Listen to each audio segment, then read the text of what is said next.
Schezwan fried rice બનીને ready થઈ ગયા છે। આનું સ્ટ્રક્ચર કેટલું મસ્ત આવ્યું છે, દેખી શકો છો તમે।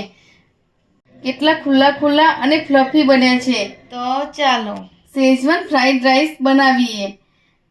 તમને મારી આ રેસીપી પસંદ આવી હોય તો એને તમે લાઈક કરજો, કમેન્ટ કરજો, તમારા ફેમિલી મેમ્બર અને તમારા મિત્રો સાથે શેર કરજો અને ચેનલને સબસ્ક્રાઈબ કરવાનું ભૂલતા નહીં।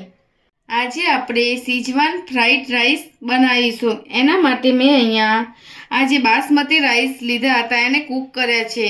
અહીંયા કૂક કરવા માટે મેં એને 60 થી 70% જ કૂક કર્યા છે, તમે જોઈ શકો છો। અને આમાં મેં મીઠું અને થોડું તેલ નાખીને કૂક કર્યા હતા અને પૂરા 100% કૂક નહીં કરવાના, 60 થી 70% જ કૂક કરવાના, જેથી તમારા રાઈસ એકદમ ફૂલા ફૂલા અને મસ્ત છૂટા છૂટા બનશે। સેજવાન ફ્રાઈડ રાઈસ બનાવવા માટે મેં અહીંયા તેલ મૂકી દીધું છે। હવે આમાં મેં 2 ડુંગળી જે સમારી હતી એને હું આવી રીતે આની અંદર ફ્રાય કરી દઈશ। આને વધારે પડતી કૂક નહીં થવા દેવાની, નોર્મલી 40 થી 50% જ કૂક થવા દેવાની છે।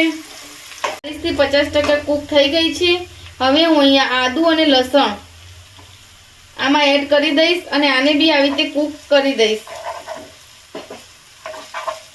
અહીંયા મેં કેપ્સિકમ મરચું બી લીધું છે, એ બી આમાં એડ કરી દઈશ।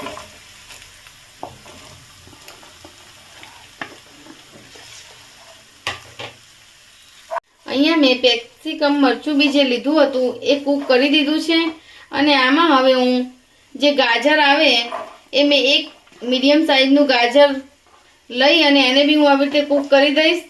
અને આમાં કેપ્સિકમ મરચામાં તમે યલો, રેડ જે બી કલરના આવે એ બી યુઝ કરી શકો છો, એ બી દેખાવમાં ખૂબ સરસ લાગે છે।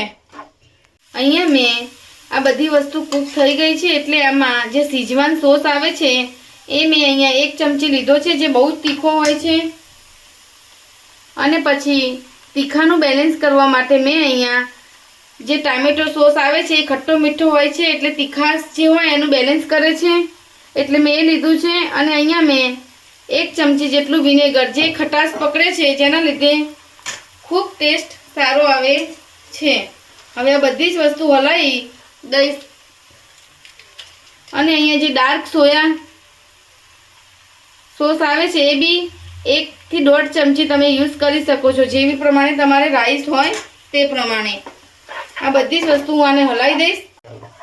અહીંયા મેં જે લીલી ડુંગળી આવે એના પાછળના પત્તા આવે એમાંથી એ બી થોડું લઈ અને આમાં નાખી અને આવી રીતે હલાવી દઈશ। આ બધી જ વસ્તુ હું આને 40 થી 50% કૂક કરી દઈશ।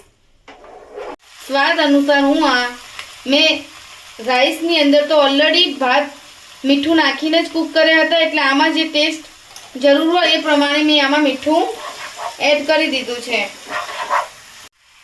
દેખો આ રાઈસ મારા કેટલા ખુલ્લા ખુલ્લા અને મસ્ત બન્યા છે, તમે દેખી શકો છો। આ રાઈસ તૂટે નહીં એટલા માટે આને આવી રીતે એક સાઈડથી ધીરે ધીરે ફેરવવાના। રાઈસ બી એકદમ ખુલ્લા ખુલ્લા અને મસ્ત બને।